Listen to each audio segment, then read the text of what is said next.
नमस्कार दोस्तों। आज की इस वीडियो में हम डिस्कस करेंगे पॉलिटी के कुछ इंपॉर्टेंट क्वेश्चंस जो मेनली आपको आगामी एचपीएसएससी हमीरपुर के एग्ज़ाम में ये क्वेश्चंस काफ़ी हेल्पफुल साबित होंगे। तो फ्रेंड्स, ये क्वेश्चंस आपको आगामी HPSSC JBT commission SI conductor JOIT post code 965 और वेरियस एग्ज़ाम जो हमीरपुर बोर्ड द्वारा कंडक्ट किए जा रहे हैं और आगे भी किए जाएंगे, उन सभी एग्ज़ाम में ये क्वेश्चंस आपको काफ़ी हेल्पफुल साबित होंगे। तो फ्रेंड्स, आपने इन क्वेश्चंस के क्या करना है, शॉर्ट फॉर्म में नोट्स जरूर बना लेने हैं क्योंकि रिवीजन के टाइम ये आपको काफ़ी हेल्पफुल साबित होंगे। तो फ्रेंड्स, इन क्वेश्चंस के मैं आपको जितने भी आंसर बताऊंगा वो फाइनल आंसर की के अकॉर्डिंग ही बताऊंगा जो हमीरपुर बोर्ड ने जारी की थी।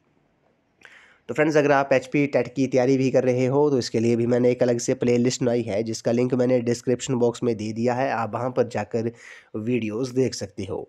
तो फ्रेंड्स, वीडियो को शुरू करते हैं। क्वेश्चन नंबर फर्स्ट में बोला गया, क्वेश्चन नंबर 20 में बोला गया, do or die call was given by Gandhi ji during. तो करो या मरो का जो नारा था वो गांधी जी ने कब दिया था, किसके दौरान दिया था, किस आंदोलन के दौरान दिया था। तो क्वेश्चन नंबर 20 का जो राइट आंसर है वो आपका ऑप्शन नंबर ए है। भारत छोड़ो आंदोलन जो है, क्विट इंडिया मूवमेंट जो है, महात्मा गांधी जी ने भारत छोड़ो आंदोलन के दौरान करो या मरो डू और डाई का जो नारा था वो दिया था। तो ऑप्शन नंबर ए जो है इस क्वेश्चन का राइट आंसर है।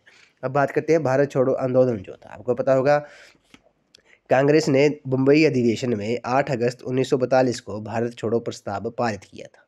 गांधी जी ने बम्बई के ग्वालियर टैंक मैदानों से लोगों को करो या मरो का नारा दिया।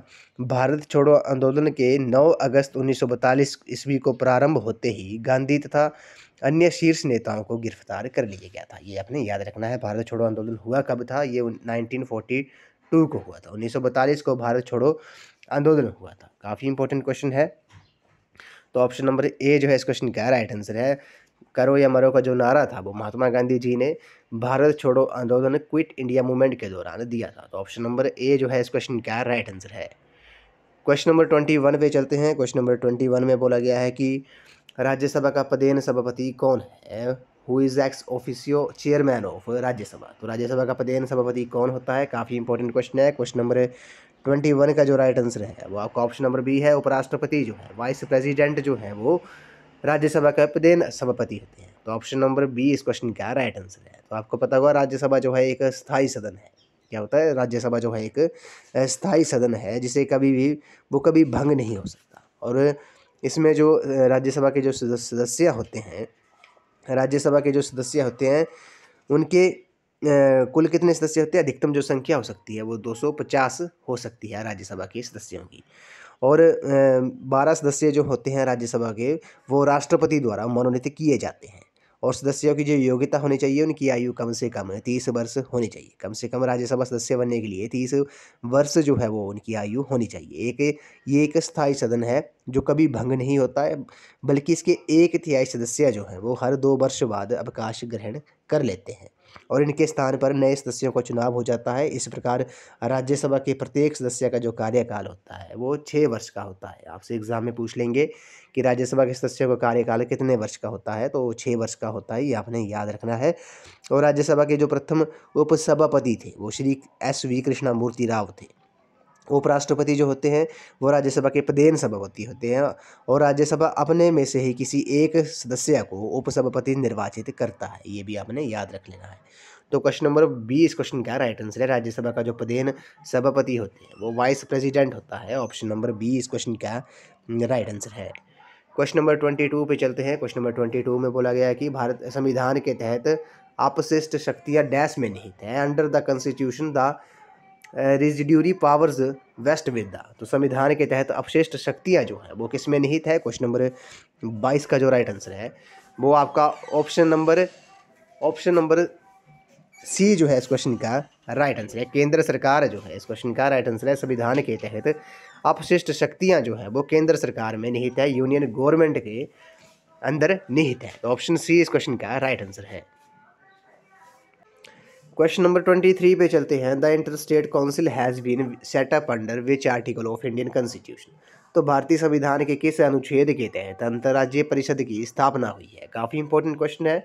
तो किस आर्टिकल के अंतर्गत अंतर्राज्यीय यानी कि इंटर स्टेट काउंसिल की जो स्थापना हुई है वो किस आर्टिकल के अंडर हुई है? क्वेश्चन नंबर 23 का जो राइट आंसर है वो आपका ऑप्शन नंबर ए है। अनुच्छेद 263 के अनुसार अनुच्छेद 263 आर्टिकल 263 के अंडर अंतर्राज्यीय परिषद की स्थापना हुई है? तो ऑप्शन नंबर ए इस क्वेश्चन का राइट आंसर है। क्वेश्चन नंबर 24 पे चलते हैं। निम्न में से किस केंद्र शासित प्रदेश की अपनी खुद की उच्च न्यायालय है? Which of the following union territory has a high court of its own? तो किस यूटी की अपना खुद का हाई कोर्ट है? तो ये आपने बताना है। क्वेश्चन नंबर 24 का जो राइट आंसर है वो आपका ऑप्शन नंबर ए है, दिल्ली जो है इस क्वेश्चन का राइट आंसर है। दिल्ली यूटी का अपना हाई कोर्ट है। ऑप्शन नंबर ए इस क्वेश्चन का राइट आंसर है। क्वेश्चन नंबर 25 पे चलते हैं। जब एक संशोधन की प्रक्रिया जटिल होती है तब संविधान कहा जाएगा? When the procedure of an amendment is complicated, the constitution is said to be।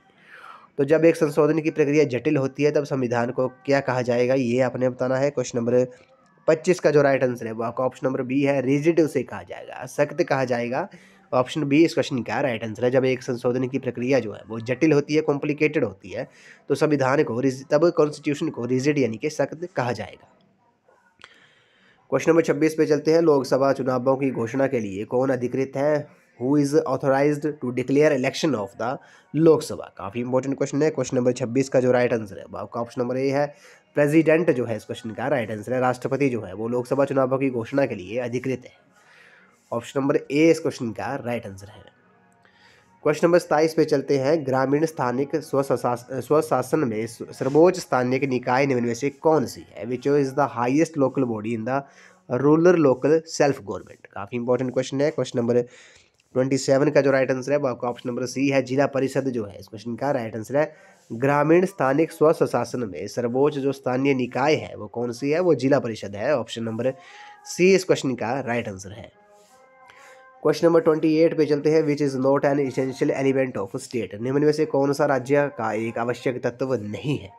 ये क्वेश्चन कई बार रिपीट हुआ है, तो इस क्वेश्चन का जो राइट आंसर है वो आपका ऑप्शन नंबर डी है, डेमोक्रेसी जो है, लोकतंत्र जो है इस क्वेश्चन का राइट आंसर है। लोकतंत्र जो है वो राज्य का एक आवश्यक तत्व नहीं है, एसेंशियल एलिमेंट नहीं है किसका? स्टेट का, डेमोक्रेसी जो है। तो ऑप्शन डी इस क्वेश्चन का राइट आंसर है।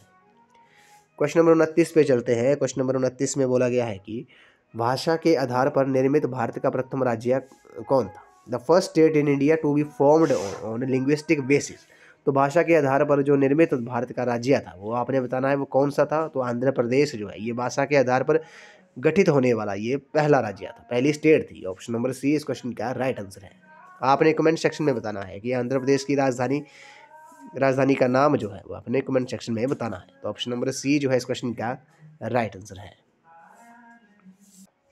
क्वेश्चन नंबर 30 में बोला गया कि father of local self government in India is. तो भारत में स्थानिक स्वशासन के जनक कौन है? काफ़ी इंपॉर्टेंट क्वेश्चन है, कई बार ये क्वेश्चन रिपीट भी हुआ है।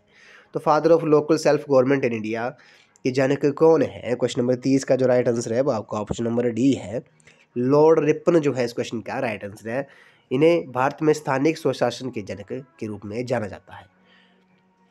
क्वेश्चन नंबर 31 पे चलते हैं। Which year regulating act was pass? तो निम्न में से किस वर्ष विनियमन अधिनियम पारित हुआ था? रेगुलेटिंग एक्ट जो था वो पास कब हुआ था? क्वेश्चन नंबर 31 का जो राइट आंसर है वो आपका ऑप्शन नंबर बी है, 1773 को रेगुलेटिंग एक्ट जो था वो पास हुआ था। तो ऑप्शन नंबर बी इस क्वेश्चन का राइट आंसर है। रेगुलेटिंग एक्ट जो था वो आपका 1773 में पास हुआ था। तो ऑप्शन नंबर बी जो है इस क्वेश्चन का राइट आंसर है।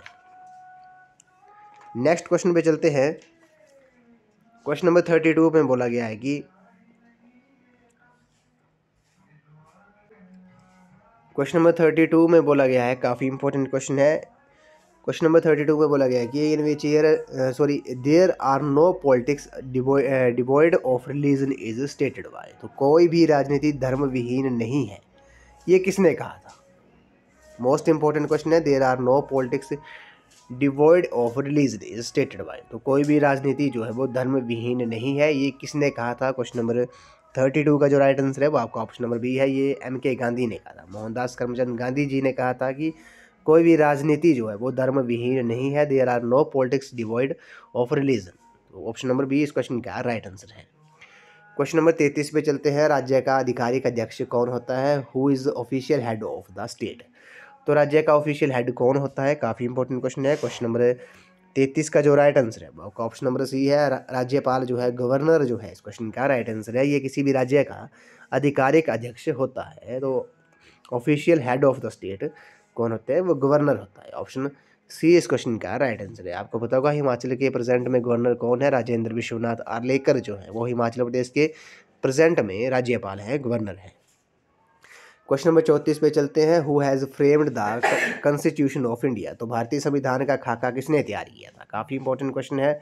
तो भारतीय संविधान का जो खाका था वो किसने तैयार किया? क्वेश्चन नंबर 34 का जो राइट आंसर है वो आपका ऑप्शन नंबर ए है, संविधान सभा ने। कॉन्स्टिट्यूशन असेंबली ने भारतीय संविधान का खाका जो था वो तैयार किया था। तो ऑप्शन नंबर ए इस क्वेश्चन का राइट आंसर है।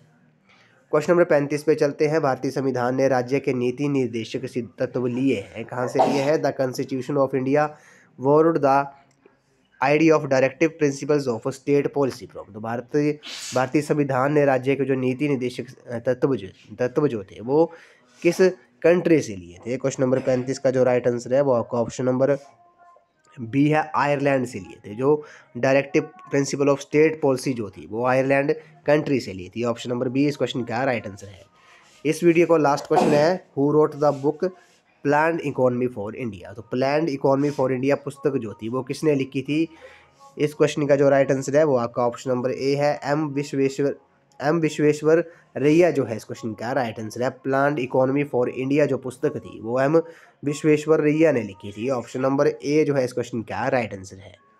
तो फ्रेंड्स आज की इस वीडियो में बस इतना ही। आज हमने पॉलिटी के कुछ इंपॉर्टेंट क्वेश्चन डिस्कस किए जो प्रीवियस HPSSC हमीरपुर के एग्ज़ाम में ये क्वेश्चंस पूछे गए थे। तो फ्रेंड्स इन क्वेश्चंस के मैंने आपको जितने भी आंसर बताए वो फाइनल आंसर की के अकॉर्डिंग ही बताए जो HPSSC हमीरपुर बोर्ड ने जारी की थी। तो आपने इन क्वेश्चंस के शॉर्ट फॉर्म में नोट्स जरूर बना लेने हैं क्योंकि रिवीजन के टाइम ये क्वेश्चंस आपको काफ़ी हेल्पफुल साबित होंगे।